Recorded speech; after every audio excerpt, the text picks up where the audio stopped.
Africa. It rouses the senses, teasing the traveler with images of exquisite scenery, amazing creatures, proud people, and the excitement of safari. A century ago, this fascinating continent, its images and its adventures were reserved for a few hardy thrill seekers. But today's explorers can find much of that adventure, along with the romance of a bygone era, by boarding one of Africa's champagne trains. Rovos rails, pride of Africa. This is a luxury safari that not only carries passengers across a breathtaking landscape, but also back in time. All of these rail cars are antiques. Some are nearly a century old. All of them have been lovingly restored to their original beauty.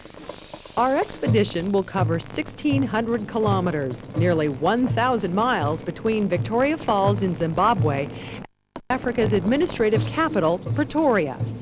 We begin in spectacular fashion at a place considered sacred by some and awesome by all.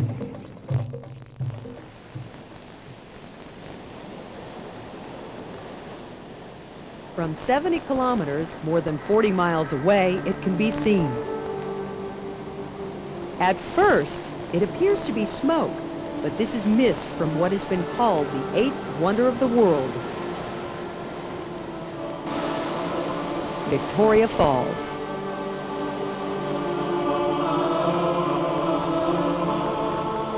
Native peoples call this place the smoke that thunders. It is the largest single curtain of falling water on Earth.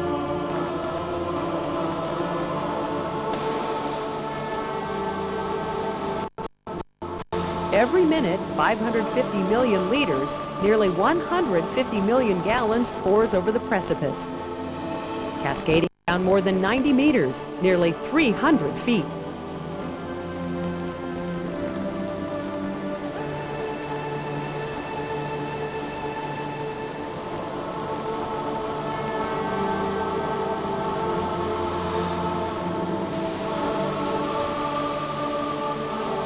At this point, the Zambezi River is some 1,700 meters across.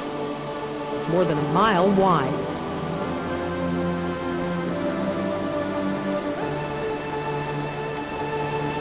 Victoria Falls sits in a remote corner of southern Africa, on the border of Zambia and Zimbabwe. Throughout history, this place was nearly impossible to reach until the railroad came. Cecil Rhodes' dream of a railway traversing the African continent, Cape Town in the south to Cairo in the north, brought rail lines to the Zambezi River. There were easier places to bridge the waters, but Rhodes ordered his engineers to construct a span close to the gorge, so close that passengers could feel the spray as it rose from the rocks below. In October 1903, construction began. 18 months later, on April 1st, 1905, the last section was fitted into the bridge. With the trains came people from everywhere to see the falls. In 1904, a hotel was constructed to host rail travelers. It was a modest inn at first, a single building constructed of wood and corrugated metal that contained 12 single rooms, 4 double rooms, a dining room, and a bar. But it would grow into a palatial complex of buildings and grounds almost as spectacular as the falls themselves. Today's hotel stands on the same spot, but it bears no resemblance to its predecessor. Through the last century, it has undergone several expansions and remodeling projects. Despite the changes, the falls and the ever-present mist attract guests to the hotel's lawn. Nearly 100 years old, it stands as a symbol of an age and a way of life long gone. The rambling grounds and the exterior of the buildings are matched by a striking interior, with African touches throughout. Bedrooms are decorated simply, with an open, airy feel. The 182 rooms of the Victoria Falls Hotel retain the air of the British Empire, but are equipped with air conditioning and the other conveniences modern travelers expect. It is counted as one of the top 50 hotels in the world. The architecture and excellent service both contribute to the hotel's world-class ranking. In 1928, a pool was added. Legend has it that a visiting Maharaja wanted to swim, but not in view of women. For modesty's sake, walls were constructed around the pool, and for generations, mixed swimming was not permitted. Today, the walls are down, and both sexes enjoy the cool waters. Couples also mingle on outside terraces, taking tea and taking in the scenery. From this lawn, it is a 10-minute walk through the bush to the falls themselves. On another trail, guests can hike to the Zambezi riverbank in just half an hour. The hotel is a contrast, a civilized oasis surrounded by woodlands. But this country remains wild. Humans may be pampered guests, but the hotel's general manager says they aren't his only visitors. You will get elephant. We do get elephant coming up onto the lawns occasionally. Not lots of them. There are a herd of 6 that come in fairly frequently. You'll also get monkeys and baboons and smaller animals that come up onto the lawns. But you are in the middle of Africa, so you will get quite a lot of animals coming through. While more than 95% of today's visitors travel to the hotel by air, its connection with the railway still exists. Guests have only a short walk away from the grand buildings to the tiny train station that saw its first passengers in 1904. On this day, a spotless green train awaits. It is our champagne train, Rovos Rail's Pride of Africa. Soon it will begin a rail safari through what was once called Darkest Africa, from Zimbabwe, the heartland of ancient tribal kings, to the southern reaches of the African continent. A friendly staff greets the travelers, checking tickets, answering questions, and taking care with all the necessities of boarding. The efficient staff moves with a purpose. Soon the train must depart to maintain its schedule. Boarding passengers must experience a sense of time travel. From the colonial elegance of the hotel to the 1920s when luxury rail service was at its zenith,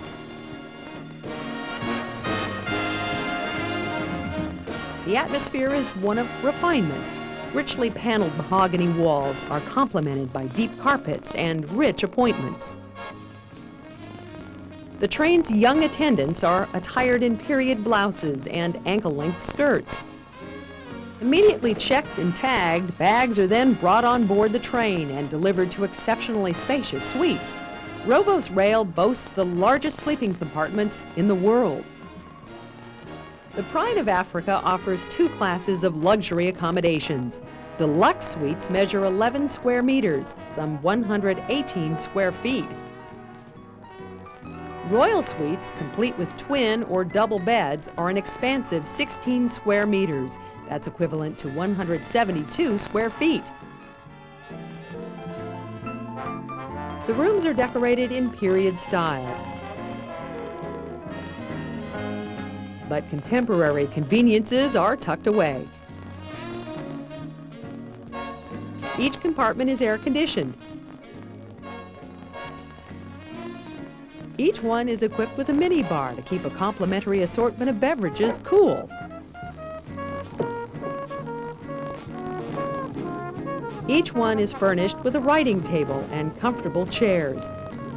Beds are extra wide, similar in size to those you would expect to find in a hotel suite, not a rail compartment.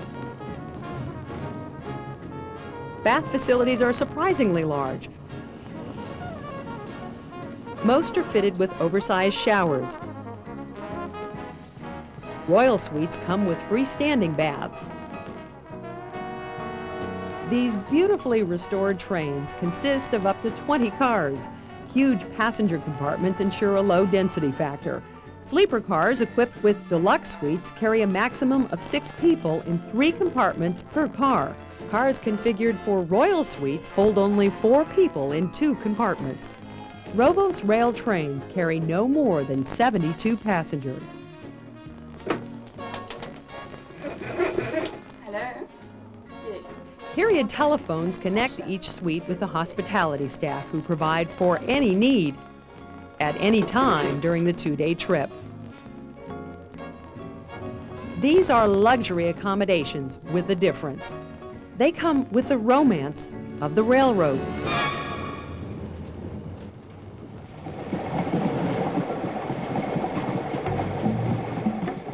As the train leaves the station, passengers settle into the rhythmic movement of the vintage rail coaches.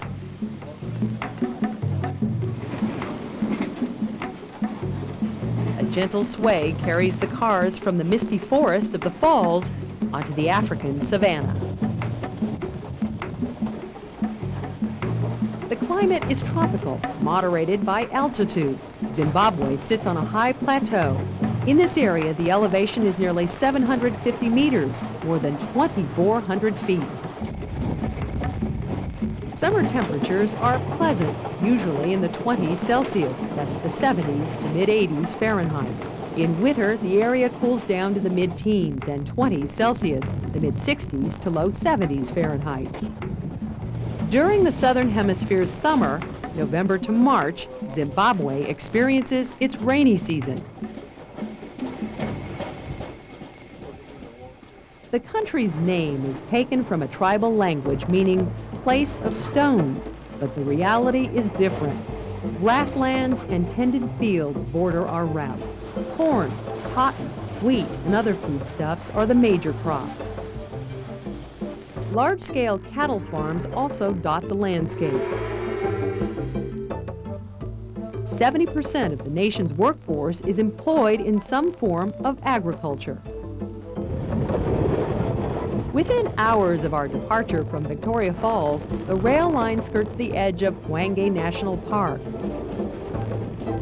As the train lumbers past this nature reserve, the Pride of Africa's passengers are advised that wild animals can be seen at any time. Populated by a large and diverse collection of creatures, Hwange's beasts can be seen from the Pride of Africa as they walk or feed near the track. For rail enthusiasts, there is another thrill.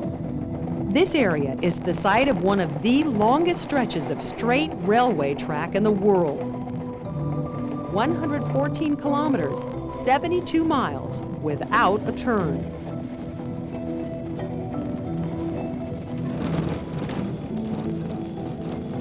On board the train, Africa becomes a continuous panorama. Taken in from windows or the outdoor deck of the observation car. This coach was built by South African Railways in 1936. Rovos Rail restored it, then improved on the original design by enlarging the windows for unobstructed views. 30 people can be seated inside while there's room for a half dozen on the observation deck. And throughout our route, there's plenty to see. Zimbabwe is a nation of villages. Most of its estimated 11 million people live in tiny settlements, collections of huts separated by wide spaces of the plateau. As our first day on the rails ends, dinner preparations are underway in the kitchen car. It first saw service in 1924 and now houses a compact food preparation area capable of feeding all passengers and crew members quickly and efficiently. Trained chefs compose dishes of South African cuisine, ranging from mushroom terrine to broiled crocodile tail, beef tenderloin to ostrich. With their meals, passengers choose from a selection of 20 estate vintages, brut champagnes and dry whites, Pinot Noirs and musty Merlots. The food is matched with perfect service and surroundings. Also built in 1924 at South African Railways Pretoria Works, the dining car is the ideal setting for an elegant meal.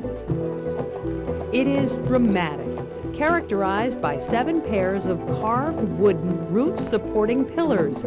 2 of these pillars had to be replaced during the restoration process. 44 passengers can be seated comfortably in this Victorian atmosphere. As the Pride of Africa moves into the night, Some passengers relax in the observation car with after-dinner coffee or drinks.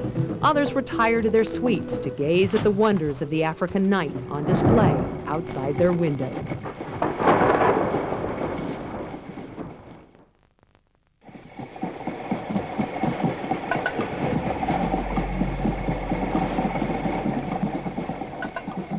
Next day, civilization appears. The countryside that yesterday was open bush and wild animals has given way to a busy cityscape. The railroad services industry here, and the evidence is everywhere. Working steam locomotives haul long trains in and out of yards and sidings. Our elegant train passes by freight and commuter cars, not prized for their beauty and comfort, but for their ability to haul payloads and people across the expanse of southern Africa quickly and efficiently. Then, nearly 24 hours into the journey, Zimbabwe's second largest city comes into view. The tracks now resemble a sidewalk as people walk or ride bicycles alongside our train. Bulawayo, the name means place of blood.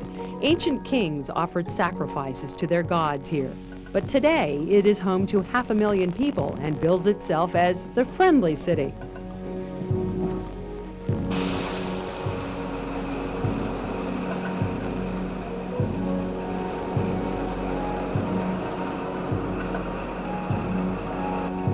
The first railroad train arrived at this station in 1897. Now, the pride of Africa arrives at Platform 4.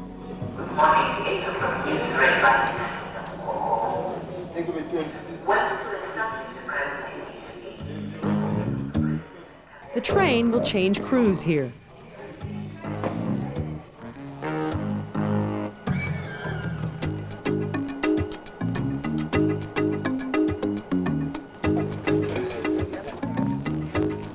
For passengers, it is a chance to see the city.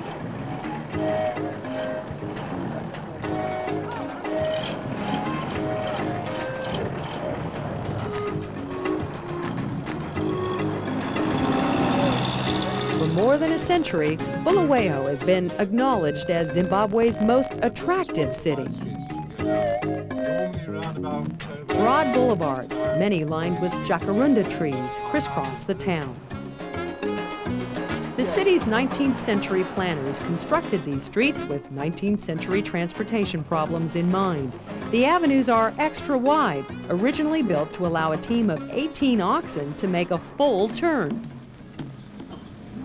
Two older buildings on the right and the left here. One on the right there is Goldfields building, where miners, small workers used to bring their gold in to be assayed. Wide boulevards give Bulawayo the feel of a much larger town. Yet it is easily walkable, a place visitors want to explore. The city has a number of interesting museums and galleries, but it is most proud of its historic architecture.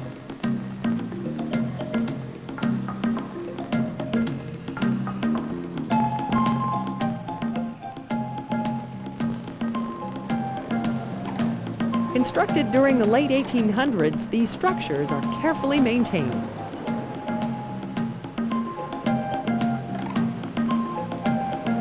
But friendly people are at the heart of this bustling city. Many residents feel Zimbabwe's government has neglected their city to redevelop the country's capital at Harare. But the lack of development, wide streets, beautiful buildings, and open people make this city one of Africa's best-kept secrets. In an area of the world splintered with racial strife, blacks and whites easily share the streets.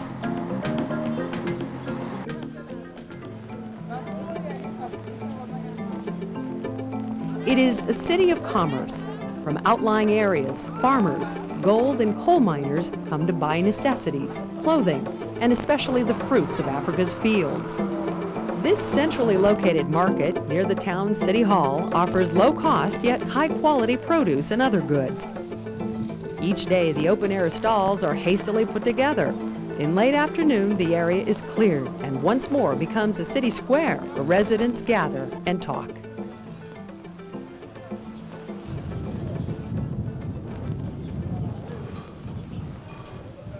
Back at the station, preparations are being made for departure.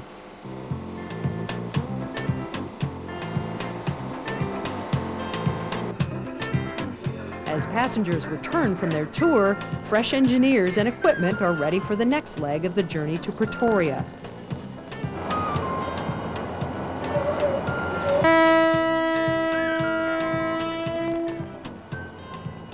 Soon the signal is given,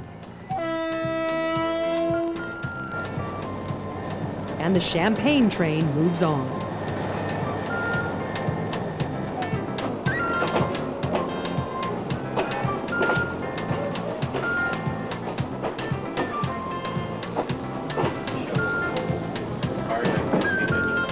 From Bulawayo, the train easily pushes its way back into open country, south toward more vistas and more of southern Africa's sights.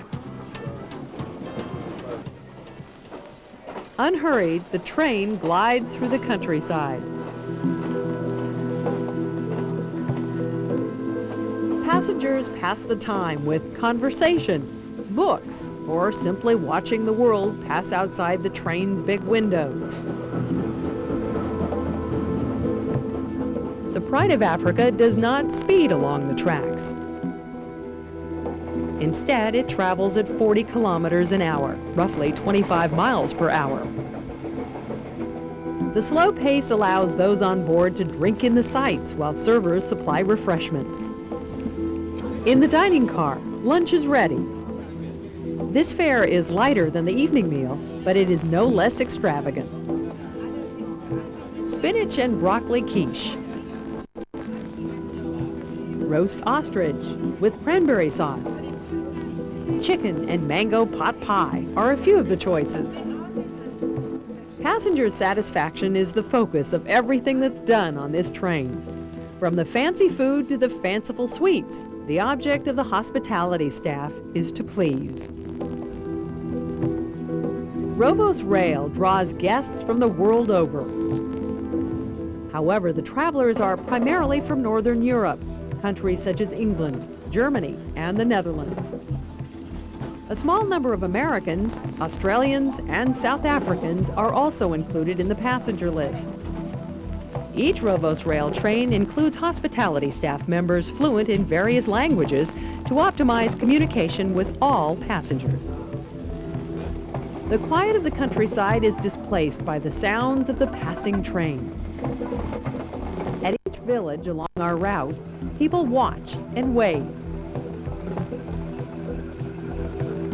Zimbabwe is a nation of amiable people who communicate with their gestures as well as their words.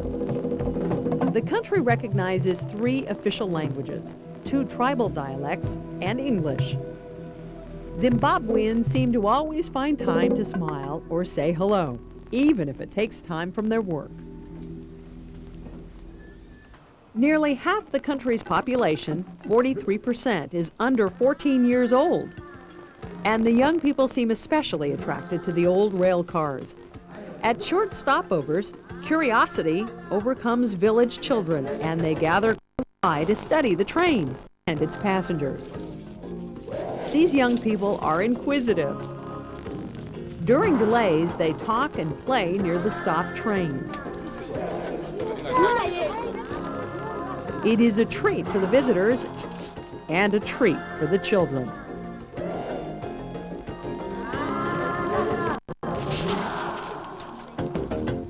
Near the tiny village of Shangani, the halfway point between Bulawayo and the South African border at Bitbridge, the train slows to a crawl. With deceleration comes the sound of steel against steel. Screeching wheels straining track. The noise heralds something unusual. Earlier in our journey, the train passed over one of the straightest stretches of track in the world. Now we travel over tracks that are just the opposite. Directly outside the windows of the observation car, located at the rear of the train, the locomotive appears. The Pride of Africa is carefully passing through an area of the line that will swing the train nearly 180 degrees. passengers are mesmerized. Creeping at a snail's pace, the Pride of Africa maneuvers the semicircle of track. Cautiously negotiating through the twists and turns, no faster than 1 kilometer or 2 an hour, the train pivots from a southeasterly direction to the southwest. Then slowly, evenly, the train speed increases as the turn is negotiated and we continue toward the border and South Africa.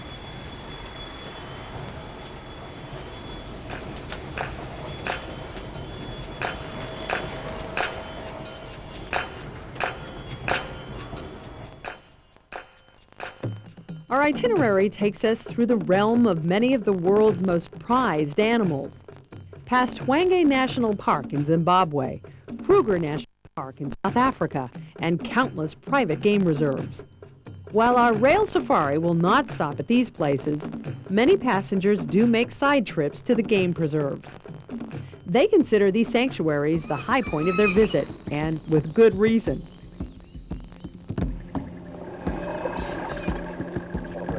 In the bush country of South Africa, life is fundamental. A leopard stalks its prey, moving stealthily through the grass. An impala munches on shrubs, unaware of the danger. Here, every animal fights a daily battle for survival. South Africa has the greatest number and diversity of indigenous species anywhere in the world. Rovos rail passengers will travel through or near dozens of national parks and private game reserves. For example, Mala Mala, the world's famous safari camp northeast of Pretoria, which originally opened as a hunting lodge.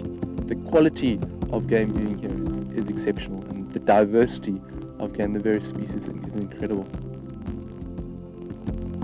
Today, guests aim cameras instead of rifles.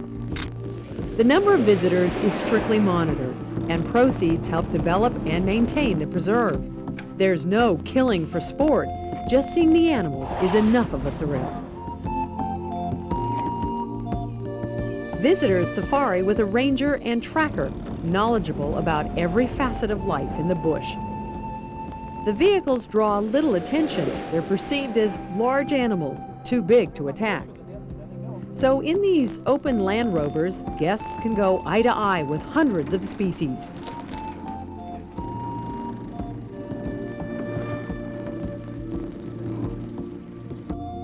Perhaps the most thrilling, the so-called Big Five, once considered the most dangerous animals to hunt.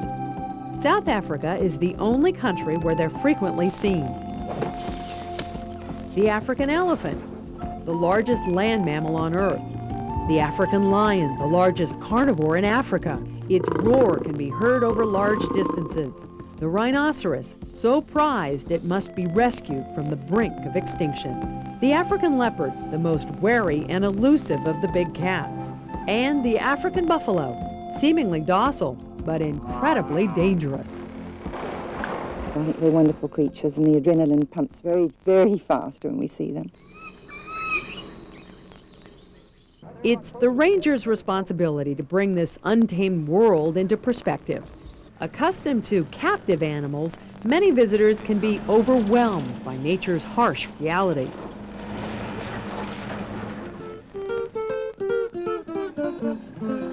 For the rangers, the challenge is to foster the right balance of fear and respect. Through education, they help guests understand each animal's unique habits and characteristics. Like this bull elephant, too large to lie down, he sways while he sleeps. Most of an elephant's time is devoted to eating.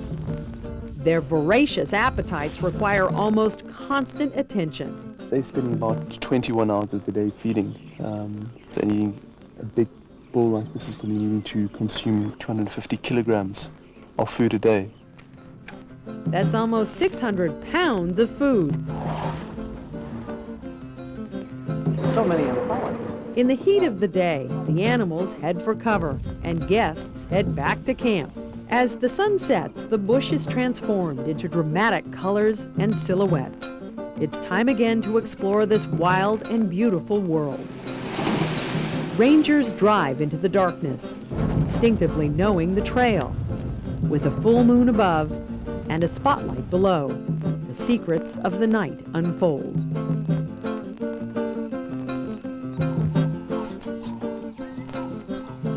Later, back in camp, the day's sightings are tallied. Every animal is awarded a score.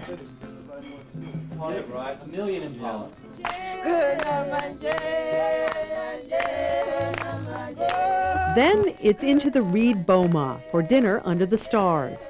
Tourists, like those on board the Pride of Africa, generate money to help the wildlife population grow, restoring majesty to this animal kingdom.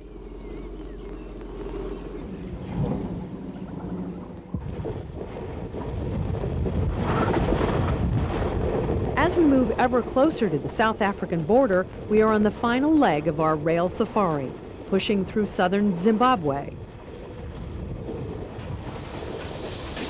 In the kitchen car, chefs prepare a final dinner for passengers.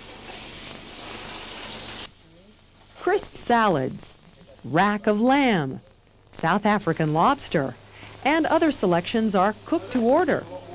Lemon butter. Okay, thank you very much. And served by the attentive staff. Candles illuminate each table and envelop the entire dining car in a warm glow. In this elegant atmosphere, friends and lovers toast the journey and each other. The night is for fine dining, conversation, and companionship.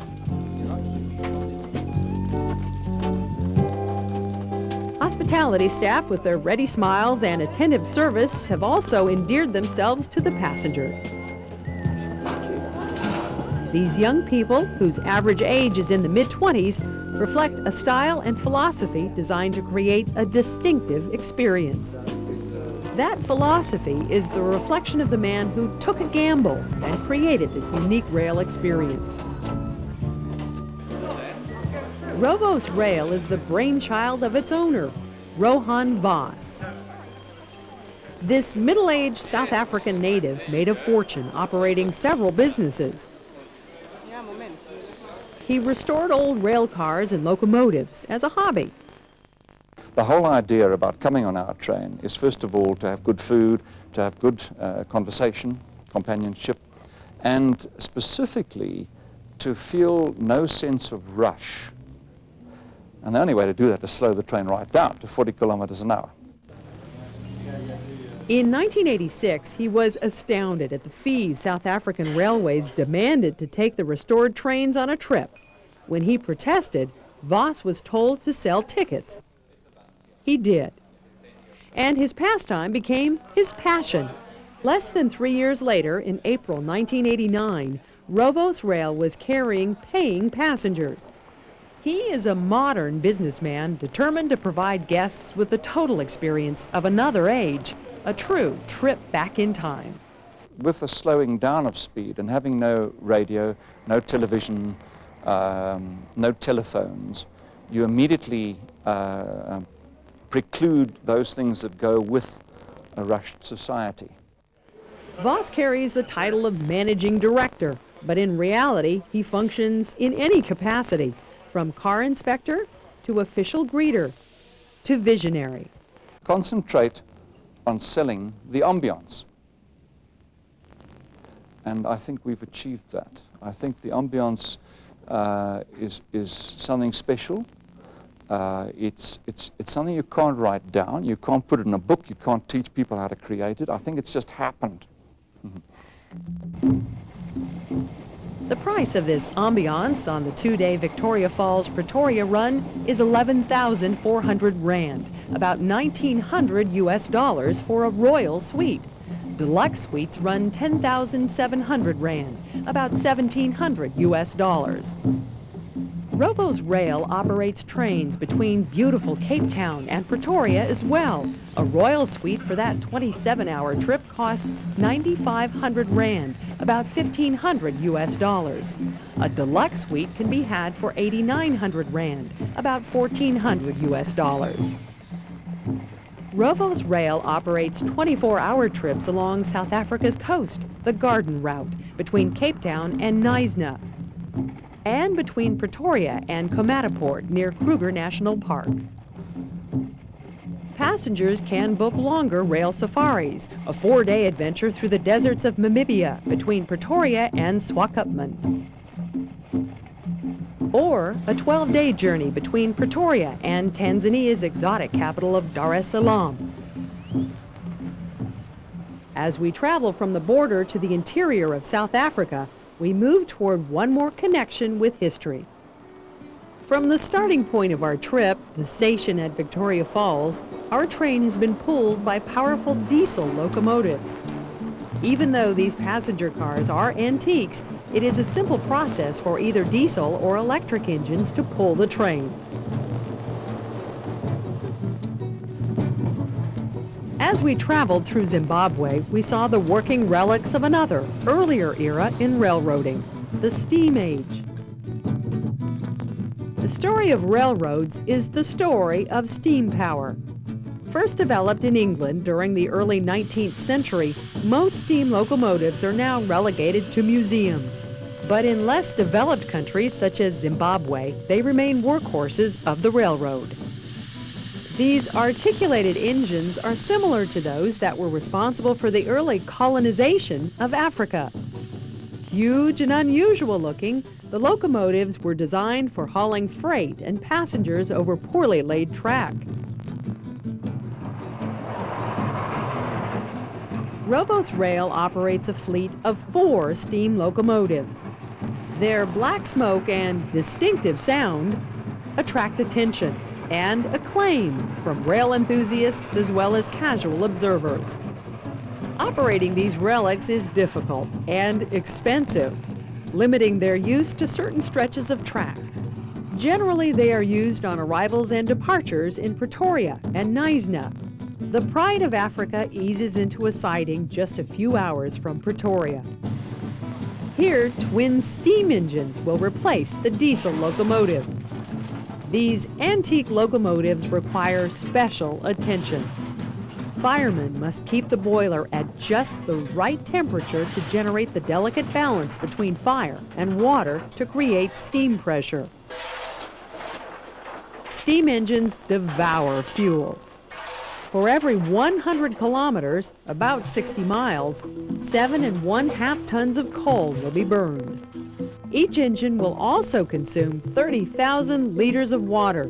That's more than 6,600 gallons, enough to fill a good-sized swimming pool. Engine number 439, christened Tiffany, is a gem. The quality of machine work and attention to detail during the restoration process is worthy of its namesake. It was purchased in 1987 by Rohan Voss. Elegant, even by today's standards, this workhorse will lead us into the capital city in style. Could those who built it more than a century ago in Scotland have imagined it still working at this time or in this place?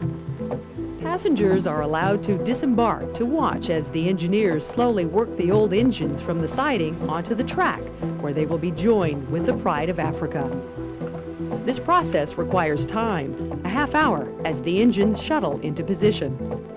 But no one seems to mind. Smokestacks spew not only black smoke, but the thick ash of burned coal as well.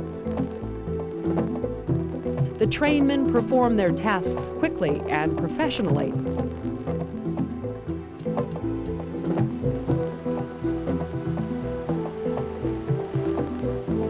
The actual process of marrying the engines to the coaches takes only a few minutes in their experienced hands.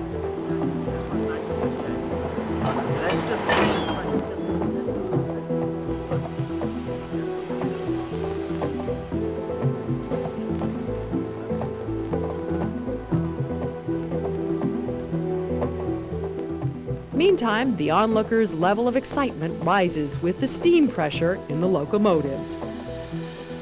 All of Rovos Rail's engines have been saved from the scrap heap, and number 2702, dubbed Bianca, today's following locomotive, is no exception.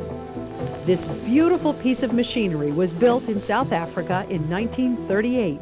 Some 50 years later, it was sold for scrap metal and was about to be torn apart when it was saved from disaster. With painstaking work, it was brought back to its original glory and became the first locomotive restored by Rovos Rail. With passengers back on board, steam pressure is tested. A whistle is blown to announce our return to the main line. Slowly, these antiques come to life. At first, deliberately, but with each stroke of the pistons, they begin moving easily down the track.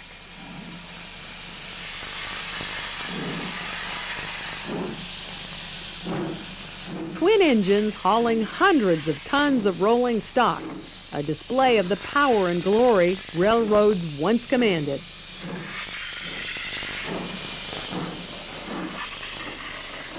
Passing through the savanna of South Africa's northern province, the steam engines are imposing. But few think of the logistics and organization needed to operate these powerful machines. Because of their age, no spare parts are available. Rovos Rail must tool its own parts for the steam locomotives and passenger cars. Bye. Because of the massive consumption of both coal and water, the company is required to maintain a half-dozen steam refueling stations around the country. Without proper fueling stations, water would have to be pumped from fire hydrants, and coal would have to be hand-loaded. These procedures alone might cause delays of 3 hours and would have to be repeated every 500 kilometers, about every 300 miles. The moving parts require constant attention as well. Oil and grease must be applied to pistons and all manner of gears to reduce wear. All of this requires teamwork between engineers and firemen. These locomotives are living, working examples of railroad history. A history of how people and goods were efficiently moved across continents before the age of the automobile and airplane.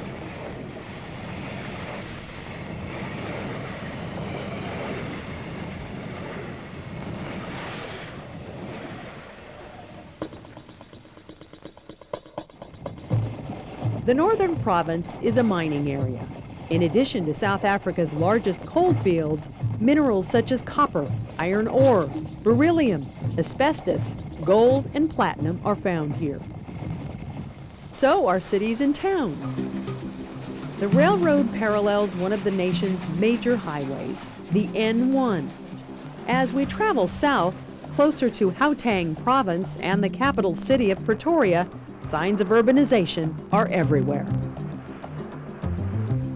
The termination of our 2-day safari is Pretoria, known as Tshwane by its black population. This city is not as well known as its larger neighbor, Johannesburg, which is only 60 kilometers, about 40 miles away.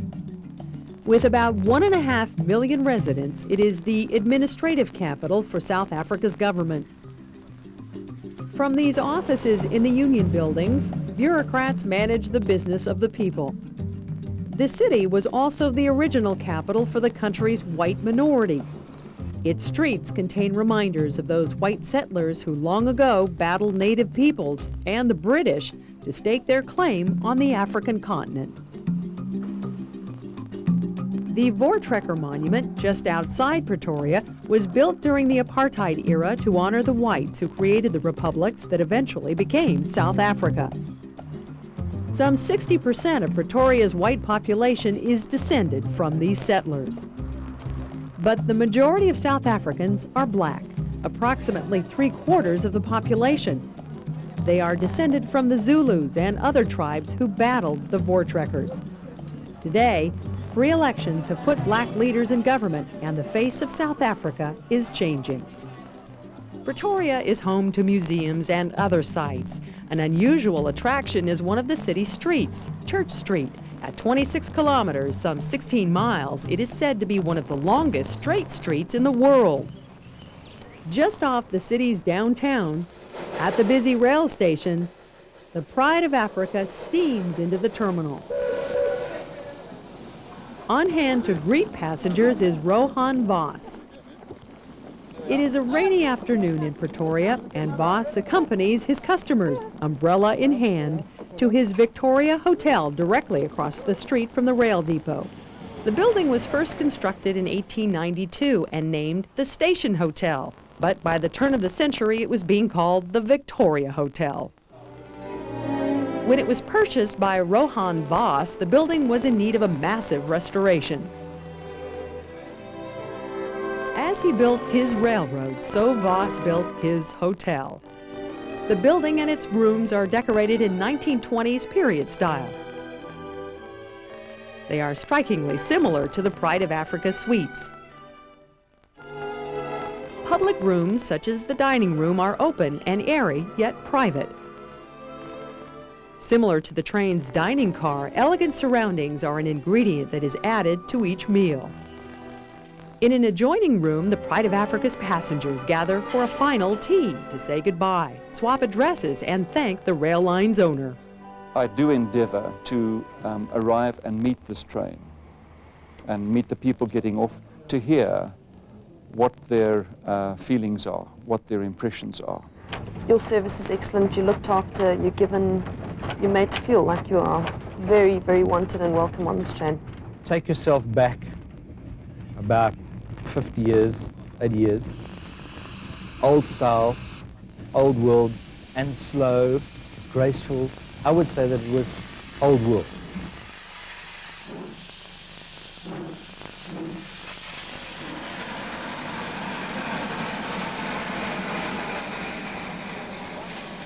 For passengers, the memories will last a lifetime.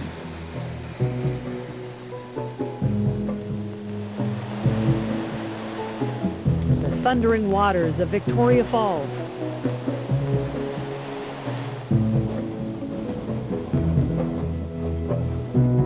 The beautiful countryside of Zimbabwe and South Africa. The creatures that roam the African plain. The smiling people. Truly, this has been a safari through exotic Africa. All of it enhanced by the Champagne train. Rovos Rails, Pride of Africa.